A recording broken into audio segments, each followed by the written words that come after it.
दिव्य भव्य और सुरक्षित महाकुंभ के साथ साथ डिजिटल महाकुंभ की छवि इस बार आपको महाकुंभ के इस महाआयोजन में देखने को मिल रही है। महाकुंभ का ज्ञान और विज्ञान समझने के लिए खास तौर से अगर आप उसे अनुभव करना चाहते हैं तो ये आपके लिए डिजिटल महाकुंभ अनुभूति केंद्र है।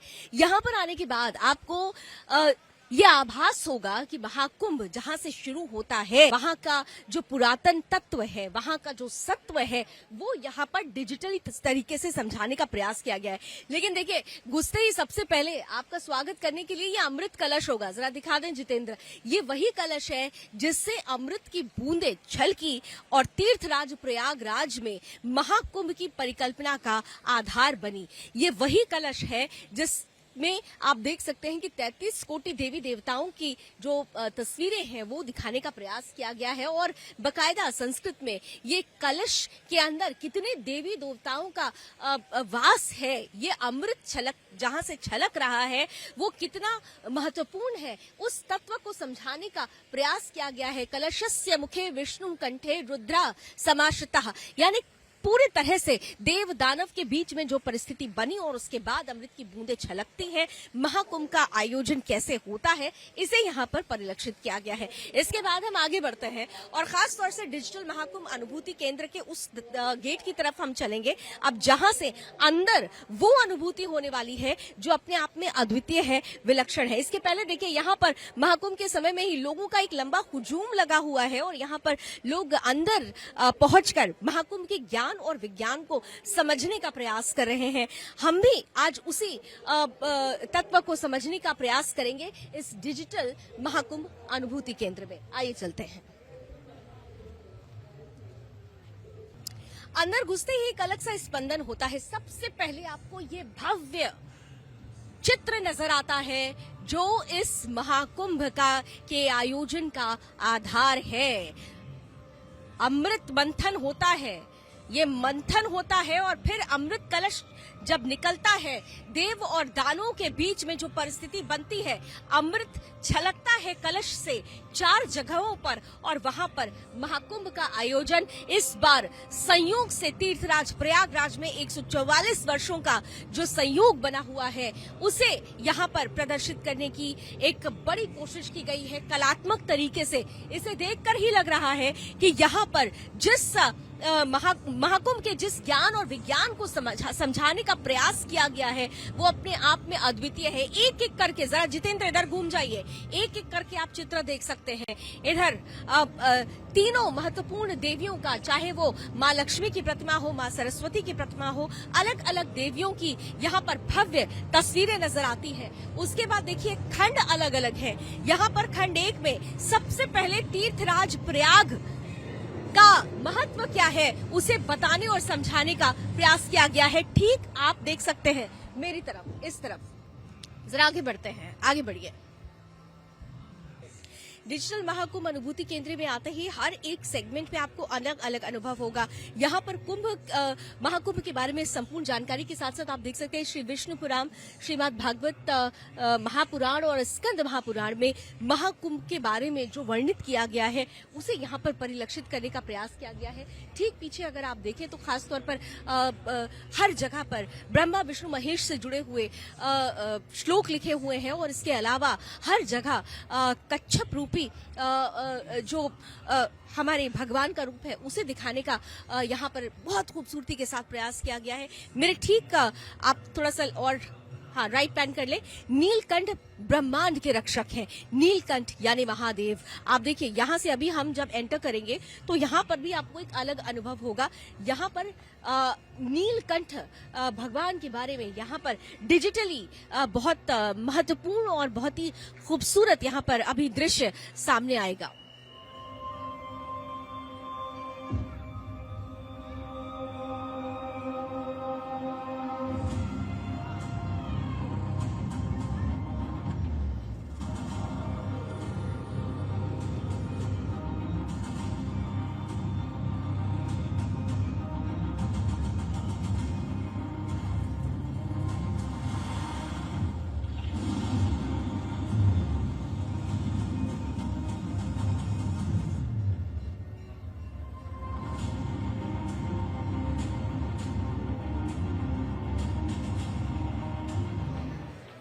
तो महाकुंभ का ये जो डिजिटली महाकुंभ का अनुभव किया गया है वो अपने आप में अद्भुत था। और अब सीधे नीलकंठ महादेव का दर्शन अब लोग करते हुए नजर आ रहे हैं। यहाँ पर देखिए बहुत विशालकाय यहाँ पर नीलकंठ महादेव की प्रतिमा है, जिसे देखकर और चारों तरफ आप देख सकते हैं घंटियां बांधी गई हैं। ये अपने आप में बहुत अद्भुत है, ये अनुभव अपने आप में बहुत अद्भुत है। और यहाँ पर जो लोग मौजूद है, यहाँ पर कितने लोग दिन भर में आ जाते हैं यहाँ पर? कम 200-300। आइए जितेंद्र, दिन भर में कितने लोग आ जाते हैं? 200 या 300 लोग कर लेते हैं। 200-300 लोग आ जाते हैं। और कितने शोज चलते हैं दिन भर में? दिन भर में तो बहुत होता है, बड़े इतनी गिनती नहीं करते। अच्छा, ये जो खास जो पर्व चले हैं उन पर्वों पर ज्यादा भीड़ रहती है कि आम दिनों में भीड़? पूरे उसमें भीड़ रहती है। हाँ जी। तो देखिए अमूमन यहाँ पर रोज 200 से 300 लोग आ जाते हैं। यहाँ पर बता रहे हैं लगातार शोज चलते रहते हैं। और अब देखिए यहाँ पर कुछ लोग हैं जो एक्सपीरियंस कर रहे हैं। ब्यूटीफुल लेडी यहाँ पर एक और दिखाई दे रही है। आपने देखा अभी कैसा आपको एक्सपीरियंस? Very nice. आपने कुछ अलग अनुभव किया यहाँ पर आने के बाद? बहुत ही अलग, बहुत अच्छा, बहुत पीसफुल लग रहा है माइंड को। पीसफुल लग रहा है। Vibe is very different. हम सुबह से आए हैं, हम सुबह से चल रहे हैं, बट ऐसे लग नहीं रहा है। बहुत एनर्जी है अभी भी। बिल्कुल, शिव में एनर्जी होती है, शिव में शक्ति होती है। आइए, अंदर भी बहुत कुछ है देखने को। आइए जितेंद्र।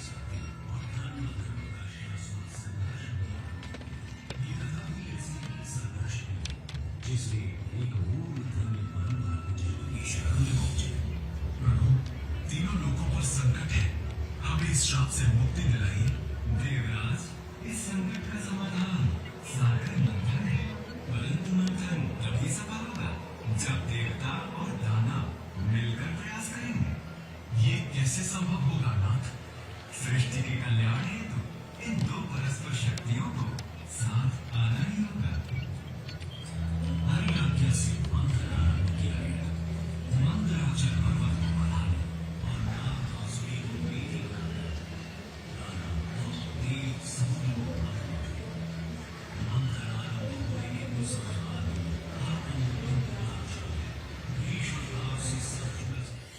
समुद्र मंथन के इस डिजिटल अनुभव, समुद्र मंथन का ये डिजिटल अनुभव जो था, वो कहानी जो थी, जब आप इस अनुभव को पूरा कर लेते हैं तो आप आगे बढ़ते हैं तो आपको गंगोत्री और यमुनोत्री किस तरीके से माँ गंगा का उद्गम हुआ है वो बताने का प्रयास किया गया। ऊपर से जरा दिखाएं जितेंद्र। देखिए गंगोत्री, देवप्रयाग, ऋषिकेश, हरिद्वार, कानपुर, प्रयागराज, वाराणसी और पटना, कोलकाता, ये पूरे ये जो उसका माँ गंगा का जो रास्ता है वो बताने का प्रयास किया गया। और दूसरी तरफ अगर देखें खास तौर से तो यमुनोत्री का कहां से ये निकल के ये प्रयागराज तक ये रास्ता पहुंचता है। यमुनोत्री पामटा साहिब, पानीपत, नई दिल्ली, मथुरा, आगरा, ग्वालियर और प्रयागराज, यानी कहीं ना कहीं से संगम किस तरीके से प्रयागराज में होता है ये दिखाने का प्रयास किया गया है। अगर आप आगे आए तो आप साफ तौर पर देख सकते हैं। अच्छा, यहाँ पर एक खास बात जो मैं अनुभव कर रही हूँ कि हर एक सेक्शन में अलग अलग खंड रखे गए हैं। हमने खंड 1 में प्रयागराज के बारे में जाना, खंड 2 में हमने नीलकंठ भगवान के बारे में जाना, खंड 3 में हमारे समुद्र मंथन को समझा, हमने खंड 5 में यमुनोत्री और गंगोत्री मार्ग को समझा। और आप देखिए खंड 5 कुंभ मेले के अनुष्ठान से जुड़ी हुई ये जानकारी है।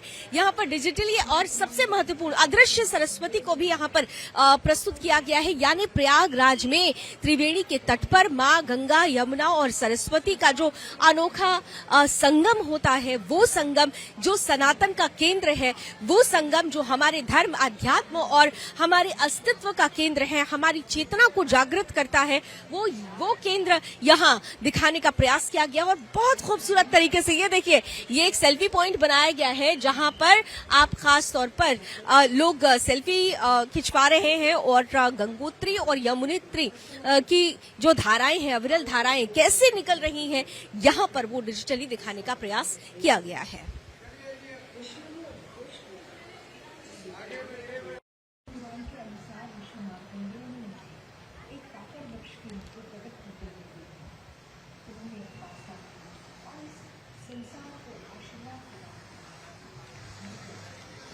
और अब जब हम इस सेक्शन में आ गए हैं, यहाँ पर महाकुंभ का ये जो महाअनुष्ठान होता है वो कितना महत्व रखता है, यहाँ पर ये समझाने का प्रयास किया गया है।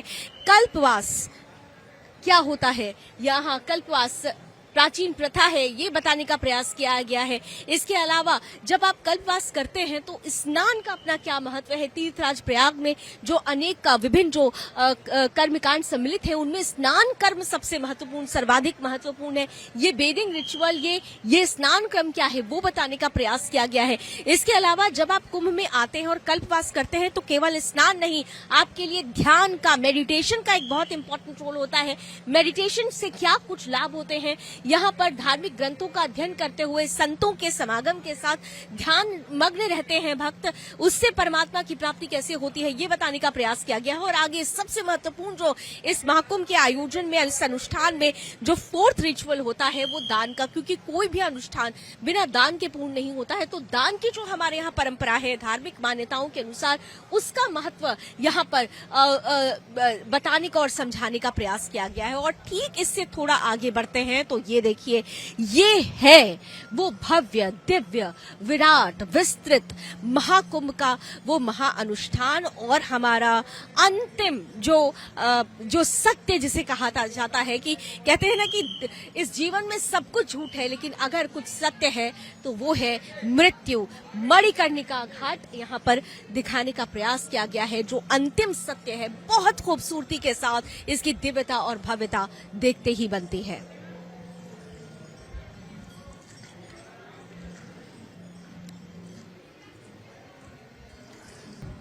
महाकुंभ की का जो अनुष्ठान है वो किस तरह से पूर्ण होता है और अंतिम सत्य महाकुंभ में देखिए एक प्रक्रम होता है, एक का प्रोसेस होता है कि जब आप महाकुंभ में कल्पवास करते हैं या जो अखाड़े आते हैं शैव संप्रदाय से जुड़े हुए, वो महाकुंभ में तीनों अमृत स्नान के बाद काशी पहुंचते हैं। काशी में बाबा विश्वनाथ का दर्शन पूजन किया जाता है क्योंकि शैव संप्रदाय से जुड़े हुए हैं, शिव की नगरी काशी, और उसी को यहाँ पर तमाम जो घाट है उन्हें बहुत ही खूबसूरती के साथ दिखाने का प्रयास किया गया। और ठीक आगे बढ़ने पर यहाँ पर कुंभ वीथिका नजर आती है, यानी कुंभ से जुड़ी हुई कुंभ गैलरी है ये, जहां पर कुंभ से जुड़ी हुई ऐसी भव्य तस्वीरें हैं जो आपकी इस पूरे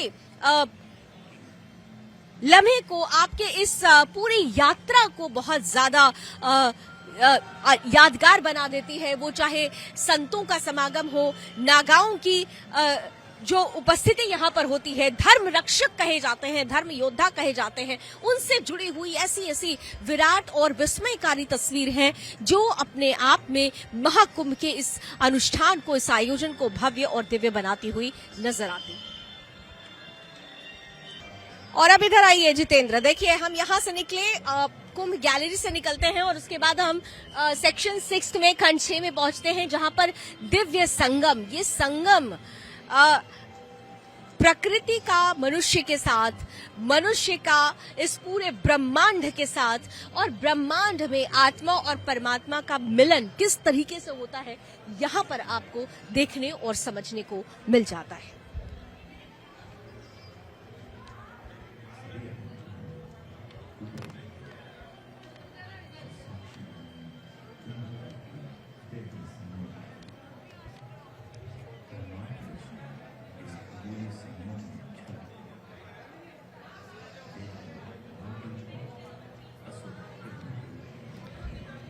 अच्छा, इस सेक्शन में आकर मुझे एक बड़ी महत्वपूर्ण चीज दिखाई दी, क्योंकि 4 जगहों पर कुंभ होता है, प्रयागराज, हरिद्वार, नासिक और उज्जैन। तो वो कौन कौन से योग बनते हैं जब महाकुंभ होता है वो यहाँ पर दिखाने और समझाने का प्रयास किया गया है। इस बार क्योंकि प्रयागराज में कुंभ है तो आइए जरा आप देखिए कि ग्रहों का जो संयोग है वो किस तरीके से बना हुआ है। ये जो पूरा आप देख सकते हैं ये संगम किस तरीके से बना हुआ है। बृहस्पति वृषभ राशि, सूर्य और मकर राशि का ये कुंभ मेला तब आयोजित होता है जब बृहस्पति वृषभ राशि में और सूर्य मकर राशि में होता है। ये संयोग है जो इस बार प्रयागराज में बना हुआ है और इन अलग अलग चित्रों के माध्यम से ये बताने का प्रयास किया गया है कि अलग अलग जगहों पर कब कब कैसे कैसे कुंभ पड़ता है, ये आयोजन होता है। और इसके अलावा हमारे जो चक्र है, संपूर्ण चक्र है, वो चाहे मूलाधार चक्र हो, स्वाधिष्ठान चक्र हो, मणि चक्र हो, सबके बारे में विस्तार से जानकारी दी गई है।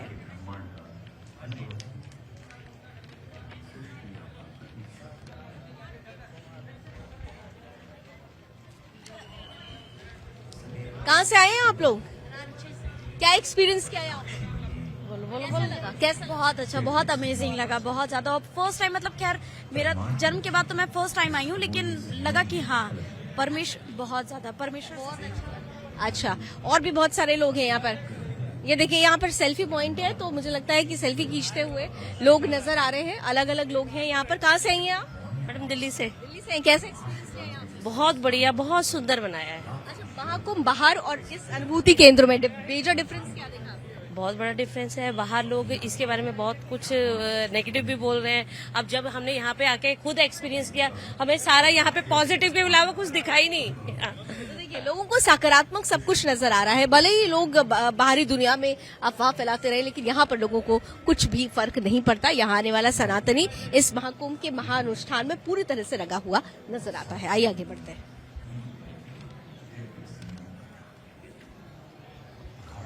और यहाँ पे देखिए, यहाँ आकर आप उन 13 अखाड़ों के बारे में जानकारी ले लेंगे जो शैव संप्रदाय के 7 अखाड़े हैं, वैष्णव के 3 और उदासीन 3 अखाड़े।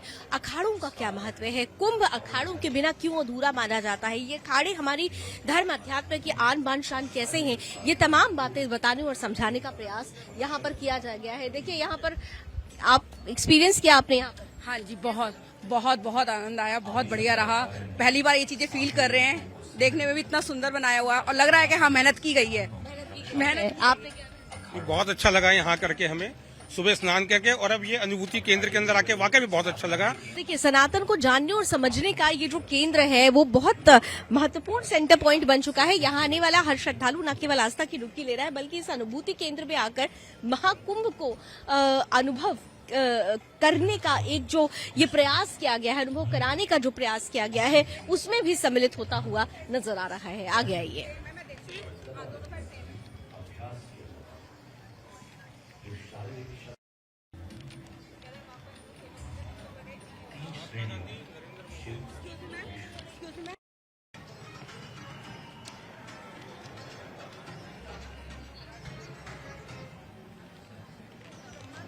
और देखिए, इस सेक्शन में आके आप कुंभ, हमारे वेदों में, हमारे पुराणों में, हमारे साहित्य में कुंभ का कैसा वर्णन है, यहाँ पर उन तमाम पुस्तकों के बारे में यहाँ पर दिखाने का और बताने का प्रयास किया गया है। हर एक पुस्तक अपने आप में कुंभ के महत्व को समेटे हुए हैं और डिजिटली इसे यहाँ पर अगर आप देखें तो इसे इस एपिलॉग को भी दिखाने का प्रयास किया जा रहा है। भैया थोड़ा सा साइड हो जाइए प्लीज।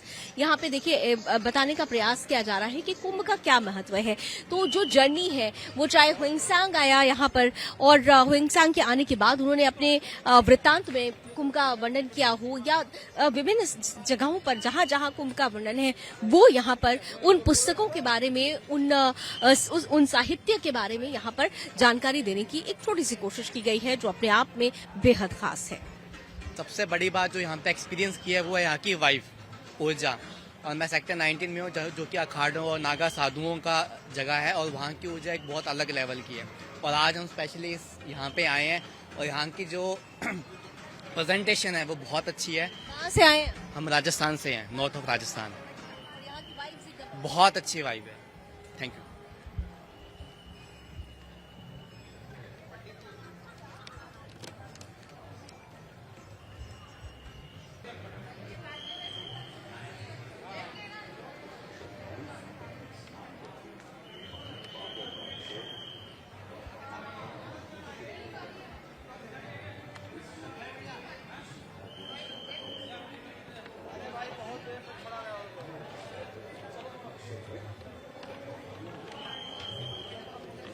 तो महाकुंभ के महाआयोजन में अगर आप सम्मिलित होने के लिए आ रहे हैं तो इस डिजिटल अनुभूति केंद्र में आना मत भूलिएगा, क्योंकि महाकुंभ को अगर समझना है, उसके ज्ञान विज्ञान को समझना है, तो इस एक अकेले डिजिटल केंद्र के अंदर ही आपको वो सारी जानकारियां मिल जाएंगी जिसे समझने और ढूंढने के लिए आपको बहुत सारी पुस्तकें पढ़नी पड़ेगी, बहुत सारा ज्ञान अर्जित करना पड़ेगा। गूगल मत कीजिए, बल्कि इस डिजिटल अनुभूति केंद्र में आइए और यहाँ पर महाकुंभ के ज्ञान और विज्ञान को डिजिटली समझने का प्रयास कीजिए।